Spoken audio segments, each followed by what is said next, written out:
Welcome to my channel. My name is Priska, and if you enjoy cultivating your personal style, then you're going to love it here. In today's video, I'm showing you the 12 clothing pieces that I'm decluttering from my fall and winter wardrobe.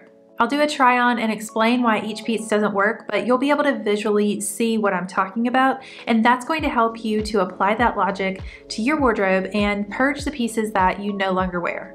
I rarely do this, but I wanted to give you a little cheat sheet. So take a screenshot now of the 12 types of pieces that you'll want to declutter from your closet. Then I'll show you pieces I'm not decluttering and also explain why. Lastly, I wanted to share how I make a little extra money on my declutter pieces. Let's get started with this decluttering. Now, before we go through this list, I want you to know that I know it is difficult to declutter. We get attached to things for emotional reasons or financial reasons, and it's difficult to let it go even if it's not helping us. So I totally understand why we all keep a little bit too much clutter in our lives. But hopefully by seeing each of these pieces and how I feel in them, it will help you to declutter your pieces with no regrets. These pants I bought at a thrift shop. I don't even want to tell you how much I paid for them because it was a ridiculous amount considering they were thrifted, but I bought these in New Orleans and I thought I would go back to New Orleans and wear these. I bought these pants to travel to a different place. I was only going to wear them at a different place. And like when I travel, I'm not trying to carry 2 pounds of sequins that I'm only going to wear for like a day. So these pants have to go. But there are some features about them that I think are very useful when you're shopping for jeans. Things that I would recommend you not get. So first off, let me get closer. These are a mid-rise, which for my high waist doesn't work. Let me show you why. My waistline should be right where that little crease is right there. It's lower. So what happens is every time I go to sit down, first off, I think you can probably see my underwear. These are so low, but secondly, when I stand up, tug, tug, tug. So if you have jeans where you are constantly tugging your jeans up after you stand, the waistline is probably too low. Secondly, if you watched my video about jeans, then you know that I'm a bit of a stickler for butt pockets. Why? Because butt pockets absolutely change the way your butt looks. Check out these butt pockets and let me know if you think they are flattering or not. These are the tiniest butt pockets I've ever seen. Did you steal these from a child's pants? They're so tiny and they make my butt look huge. I am already abundantly blessed in the butt department. I'm not trying to make it look bigger. I'm not trying to attract more attention. So this is a good lesson that I'm learning from these jeans. It's really just clutter in my closet, which is distracting from my true essence of personal style.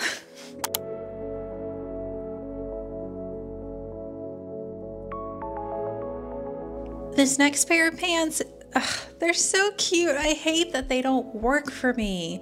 But I bought these jeans online. They are, nope, they're not jeans. They are emerald colored corduroys. And I bought them last year. I think in the last 16 months, I've worn them one time. One time. That's such a waste of money. Anyways, what's wrong with them for me is that even though the front waist is the correct height, the back is not high enough. Because I have a curvier butt, I need that back rise to be a little bit higher than the front rise. Otherwise, when I go to sit down and then I stand back up, I'm tugging them up. And that ain't chic. That ain't part of my journey in 2024.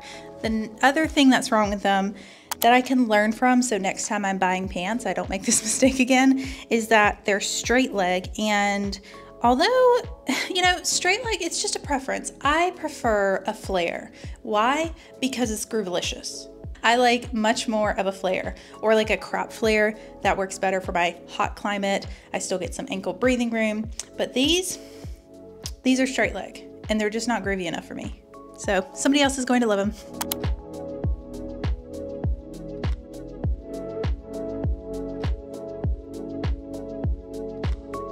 Another piece I'm getting rid of is this classic black leather belt. And the reason why is because It's very generic looking, and I have a much funkier, cooler belt buckle that is a classic black leather belt.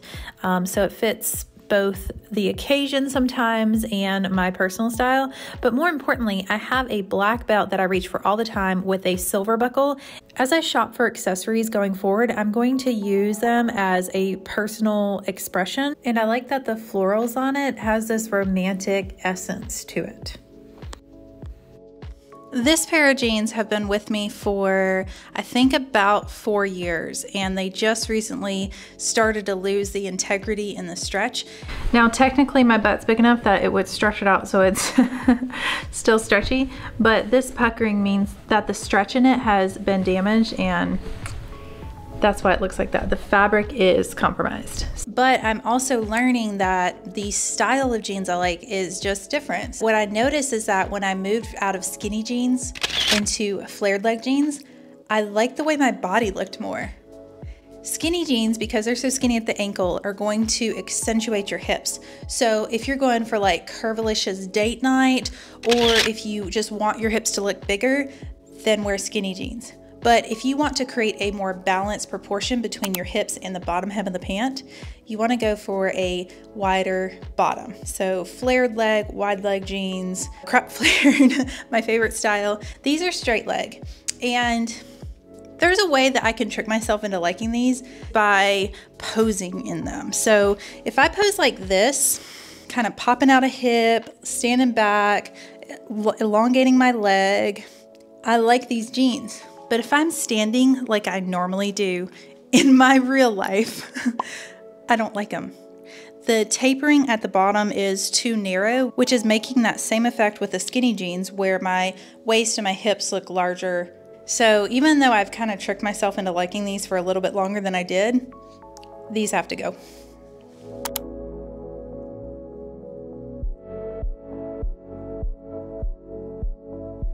This next piece is for all you girlies that have a problem decluttering your classics.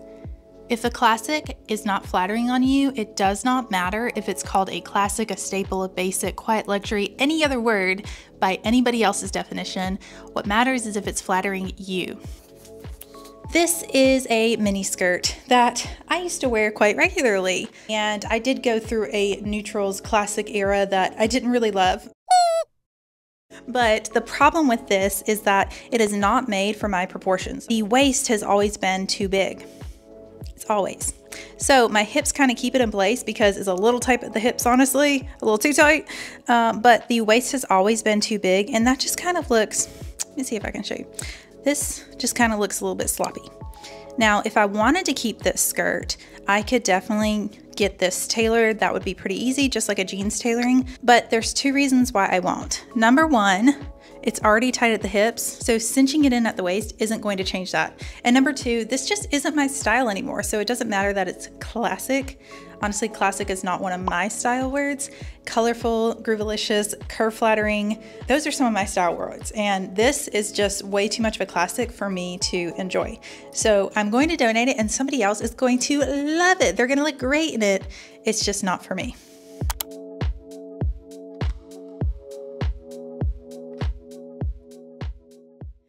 And now we're moving on to tops. This top has been in my closet for several years, probably 5 years, and there's 2 things that I don't like about it that I can learn from and shop smarter next time. The first one is that this is a polyester top, and I have not bought polyester clothing in a few years, so the only thing that's left in my closet that's polyester is old. Polyester makes me sweat. I don't know how people wear polyester. Sweaters, tops, pants. I do have a polyester suit that I bought last year. Okay, let's ignore that. Anyway, polyester makes me sweat, and if there's one thing I don't like, it's when I get all dressed up and start sweating. So this is a no-go. The other problem is that this is too dark of a color. I love this zebra print. In fact, I think one of my friends asked me if they could have this. I'll see if they still want it, but the color is just so dark. Like dark hair, dark pants, dark top. I feel like I'm going to a funeral. Yeah, so time to donate this one.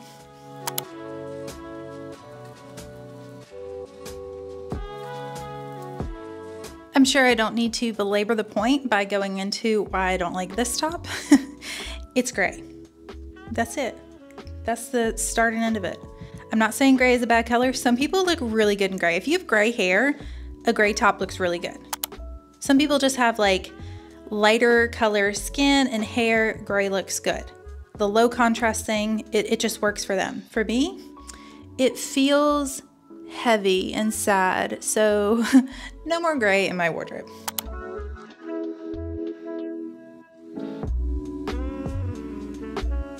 This piece is getting decluttered for a whole nother reason that I think we need to dive into more: lifestyle. How has your lifestyle changed, and what clothes do you hold on to for a lifestyle you no longer have? For example, if most of your wardrobe is business suits and you now work from home, you have a lifestyle incongruency with your closet. So this is a t-shirt that I used to wear every Sunday in the fall. This is a Saints t-shirt. Well, technically it's the Big Breezy. Let me give a close up. I used to love football. I used to love my Saints because I lived in Louisiana, but I no longer watch football anymore and I don't wear t-shirts anymore. So this is cute, just doesn't match my lifestyle. The other problem is that it's a size small.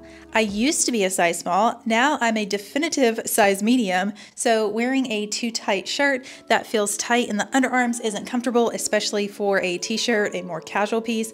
It just all around doesn't make sense for who I am in 2024. So this shirt was a blessing to me in my 20s.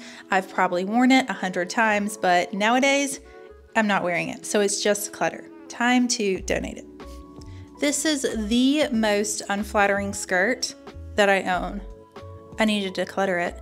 This is a athletic skirt from Amazon, and I have bought 2 clothing pieces from Amazon, both of which I regretted. I quickly learned the difference in quality. The problem with this skirt is not the cut. It's a nice mid-thigh length. It's got the little shorts under it, so appropriate. But the quality of the material, look at this. You can actually, I mean, I don't know if it's gonna show up in camera, but in real life, you can see my belly button right here. I'm wearing a t-shirt and I have 2 layers of skirt on, and you can still see my belly button. That's how low quality this polyester is. All polyester is not made equal. I don't generally like polyester. There are some uses for it, but when it's this low quality, it's just worthless. I did learn my lessons from this and buy a higher quality walking skirt. I go on walks every day and I like to get a little sun on my legs, so I bought a better quality skirt. Let me show you. Okay, this one's cute, cute, cute, but does it pass the high activity level test? Does it stay in place?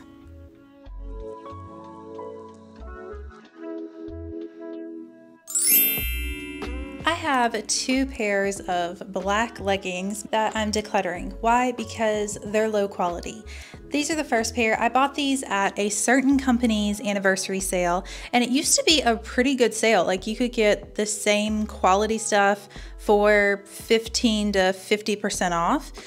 But now I've noticed that they started making products specifically for that sale, and it's basically like their outlet products. These are a good example of that. These are very bad quality. I thought I was getting a steal because they were half off, but they're not even worth the half off I paid for. And the problem is that they are super thin. I found that I was wearing these on the days that I didn't care about looking good, which is kind of a problem because it's a self-fulfilling prophecy. If you're like, you know what, today I'm just going to look kind of meh and go to the gym, go out in public, and then I just kind of feel even worse because I don't want anyone to look at me. So instead of keeping this as an option for the days that I don't really care about looking good, if I only have the stuff that I do look good in, which is still leggings, black leggings, if they're high quality and I still look good in them, even if I'm not thinking about looking good, at least that helps me to feel good about myself. And that usually actually changes my day. It changes the way I feel about myself, and then I can go into my day a little bit more confidently. I'm talking about when I'm PMSing, if that isn't obvious. I'm really talking about when I'm bloated, I'm oily, I'm PMSing, I have low energy, but I still wanna kind of move my body. I'm going to want to wear my leggings that actually fit me really well, not these that make me not look that good when I already don't feel that good.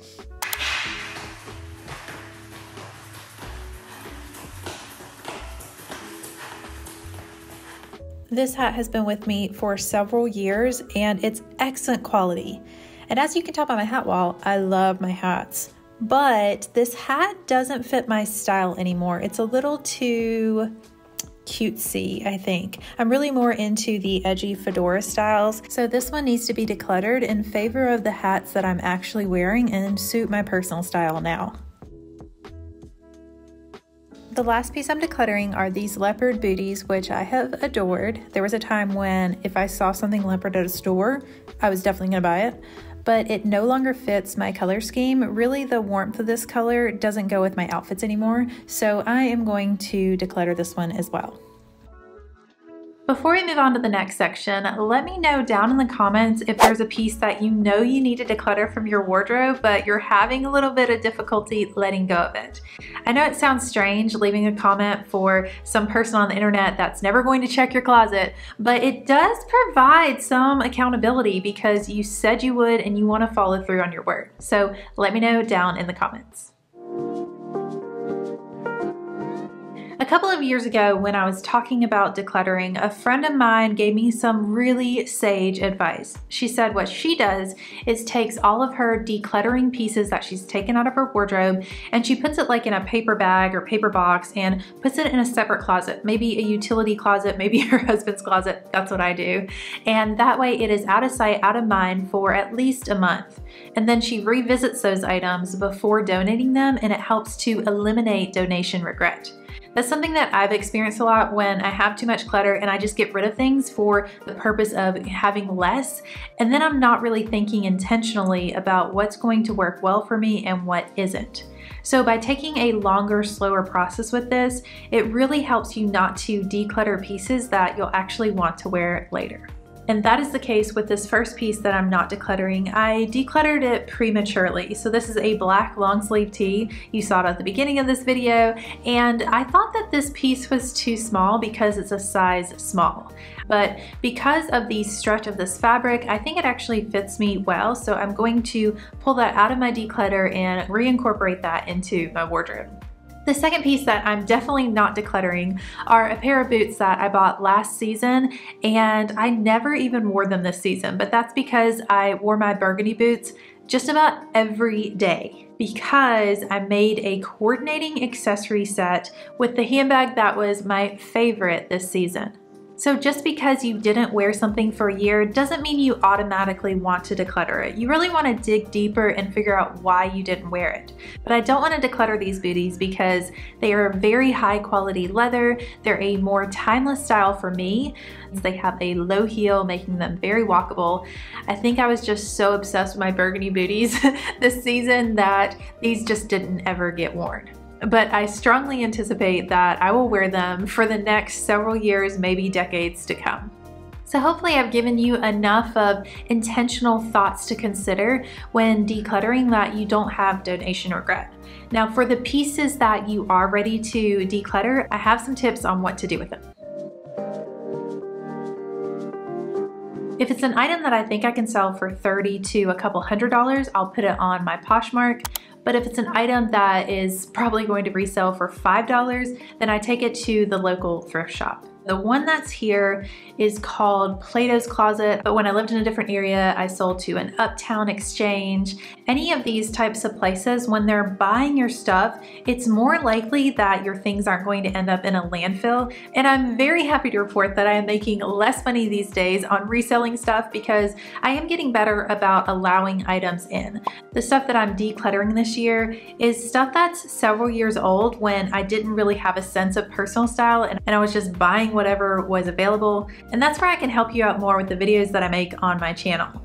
If you spend a lot of energy on clutter and decluttering each year, then I think it's important to consider why is so much coming in that you don't really resonate with. And that probably has to do with not understanding your personal style.